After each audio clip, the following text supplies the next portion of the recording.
زیغم صاحب، regime change کی سیاست کے خلاف روس اور چین نے امریکہ کو براہ راست للکارا ہے۔ سر جنگ کے بعد زبانی کلامی مذمت اور ابھی ایک اور جنگ کی وہ مذمت کر رہے ہیں کھڑے ہو کر۔ کیا اب کی بار چین اور روس لانگ ٹرم بنیاد پر امریکہ کو سفارتی اعتبار سے مطلب یہ کہا جائے کہ کسی نقصان کا باعث بن سکتا ہے یہ سب کچھ امریکہ کے لیے، جس جگہ پر آج امریکہ کھڑا اور جو کچھ روس اور چین کہہ رہے ہیں اس کو؟ عائشہ، سب سے پہلے ہم دیکھتے ہیں روس اور چین نے کیا کہا ہے۔ انہوں نے لفظ استعمال کیا جنگل کا قانون، جی، اور جنگل کے قانون میں ان کا اشارہ تھا جس کو کہتے ہیں ہوبیسین آرڈر، یعنی ٹامس ہابز نے، جو ایک بڑا مشہور فلاسفر ہے اور سیاست کی تاریخ میں، سیاست میں یہ مشہور ترین یہ جملہ ہے، ترکیب ہے، اس نے کہا تھا کہ جنگل میں ایک ایسا قانون ہوتا ہے جس میں ہر ایک جانور یا ہر ایک انسان ایک دوسرے کے ساتھ برسر پیکار ہوتا ہے، آپا دھاپی کا نظام ہوتا ہے، کوئی اصول کوئی ضابطہ نہیں ہوتا، ہر کوئی اپنی طاقت کے بل بوتے پر جو کچھ کر سکتا ہے وہ کرتا ہے اور جو کچھ حاصل کر سکتا ہے اسے حاصل کر لیتا ہے۔ یہ جنگل کا قانون، ہوبیسین آرڈر، ٹامس ہابز کی ترکیب، تو ان کا اس کی طرف اشارہ تھا۔ تو وہ کیا کہہ رہے ہیں کہ دنیا ایک ایسے مرحلے میں داخل ہو رہی ہے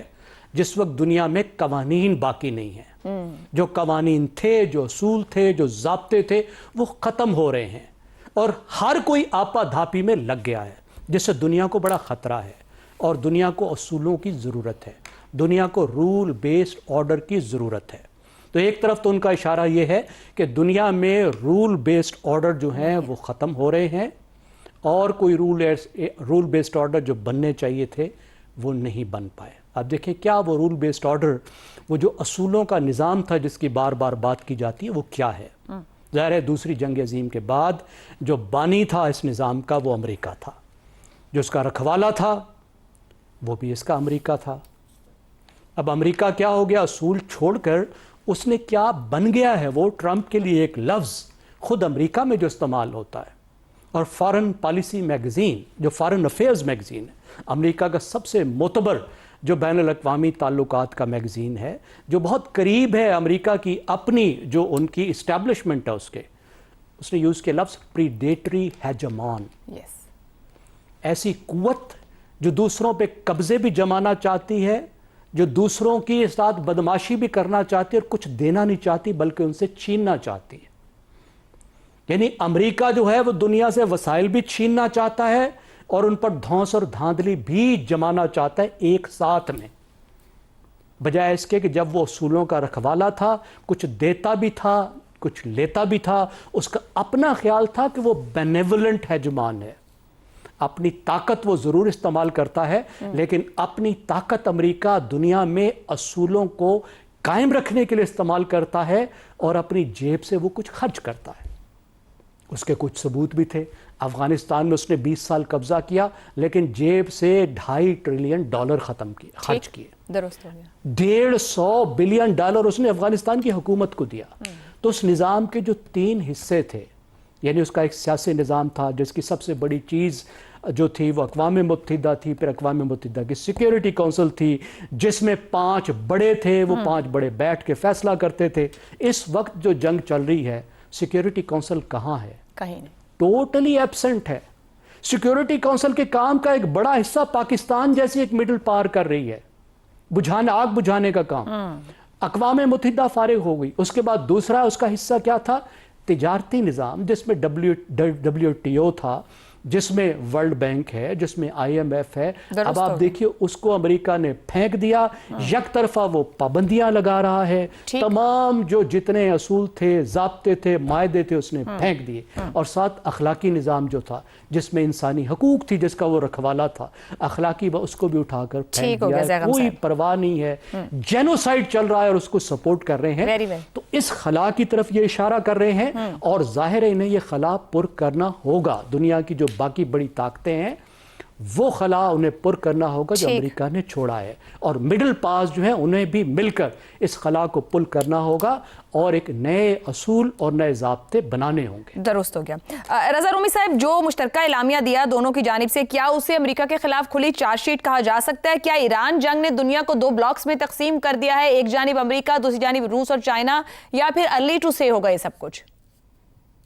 دیکھیے عائشہ، یہ بلاکس تو پہلے بھی ایگزسٹ کر رہے تھے،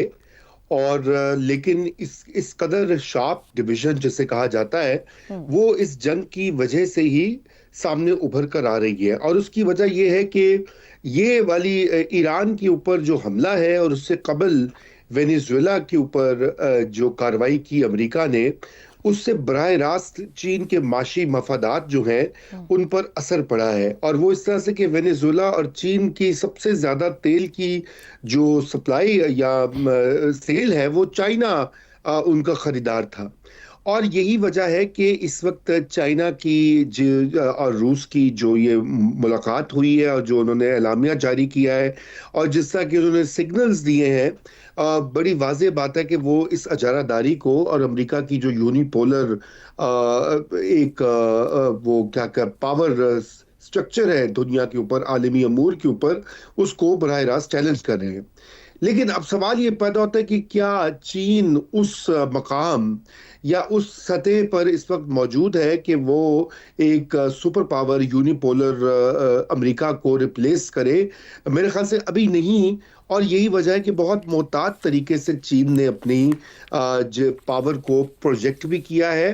اور کر رہا ہے، اور اس میں کوئی ہمیں نہیں دکھائی دے رہی جلد بازی یا بہت ہی واضح ڈائریکٹ کانفرنٹیشن جو ہے وہ اس کا بھی کوئی ارادہ نہیں لگ رہا چین کا، اور اس کی بھی کئی وجوہات ہیں۔ سب سے دیکھیے، چین کی پچھلے 2 دہائیوں سے یہ کوشش رہی ہے کہ وہ اپنی جو معیشت ہے اور جو اس کی ڈومیسٹک سچویشن ہے، اس کے عوام کی اور مختلف ان کی ضروریات کی، ان کو پہلے پورا کرے اور ان کو خوشحال کرے، اور اس کے بعد وہ آگے جا کر دنیا میں یا خطے میں اپنی جسے کہنا چاہیے پاور کو پروجیکٹ کرے۔ جتنا بھی چین نے ابھی تک اپنا انفلوئنس دنیا بھر میں آگے کیا ہے وہ تجارت کے حوالے سے کیا ہے، وہ معاشی جسے کہنا چاہیے امور جو ہیں ان کی طرف اس کی ساری توجہ رہی ہے۔ روس کا معاملہ اس سے برعکس ہے، کیونکہ یوکرین کے ساتھ جنگ کے بعد تو روس اس میں براہ راست کانفلکٹ میں آیا ہے، لیکن آپ دیکھیں کہ چین کسی بھی کانفلکٹ کا حصہ نہیں بنا، اور نہ ہی اس کا ارادہ ہے بننے کا، کیونکہ یہ ایک واضح ان کی پالیسی ہے کہ انہوں نے ابھی مزید ترقی کر کے مزید طاقت جو ہے وہ اس کا حصول کر کے آگے اپنی دنیا میں انفلوئنس لے کے جانا ہے۔ اس لیے یہ کہنا قبل از وقت ہوگا کہ چین جو ہے وہ امریکہ کی جگہ لے لے گا یا چین براہ راست امریکہ کے ساتھ ٹکراؤ کرے گا۔ دیکھیے ٹرمپ اور شی کی جو ملاقات تھی اس میں بھی وہ بھی ایک اگرچہ اس میں بہت سارے امور کے اوپر سمجھوتا نہیں ہو سکا، لیکن اس کا یہ مطلب ہے کہ ڈپلومیسی اور معاشی جو کوپریشن ہے وہ جاری ہے، کیونکہ دونوں امریکہ اور چین کی انحصار وہ ڈیپینڈنٹ ہے ایک دوسرے کے اوپر۔ چین کی جو ایکسپورٹس آتی ہیں امریکہ سب سے بڑا خریدار ہے ان کا، اور اسی طرح امریکہ کو چین سے اور چین کو بھی امریکہ سے کے اندر انویسٹمنٹس کی ہوئی ہیں وغیرہ وغیرہ۔ تو یہ ایک دنیا جو ہے وہ تبدیل ہو چکی ہے ماضی کی دنیا میں، جہاں پہ نیوی یا وہ ان کا آپس میں مقابلہ ہوتا تھا 18ویں صدی میں 16ویں صدی میں، اس کے بعد کولونیلزم، اور اس کے بعد یہ جنگی دور، یہ رفتہ رفتہ تبدیل ہو رہا ہے۔ ابھی جو دنیا ہے وہ ٹیکنالوجی اور معاشیات کی دنیا ہے، اور سارے جو کمپٹیشن اور ساری جو کانفرنٹیشن ہے وہ انہی سفیئرز میں ہوگی۔ درست ہو گیا۔ تو گفتگو یہاں لا سکتے ہیں کہ واضح طور پر چین اور روس کی جانب سے کسی ارادے یا کنفرنٹیشن کا اظہار تو نہیں، مگر لفظوں کی جو ویٹیج ہے وہ بتا رہی ہے کہ کیسے عمل کا آغاز دنیا کے سٹیج پر ہو چکا ہے، جو آنے والے سالوں میں بڑی تبدیلیاں لا سکتا ہے۔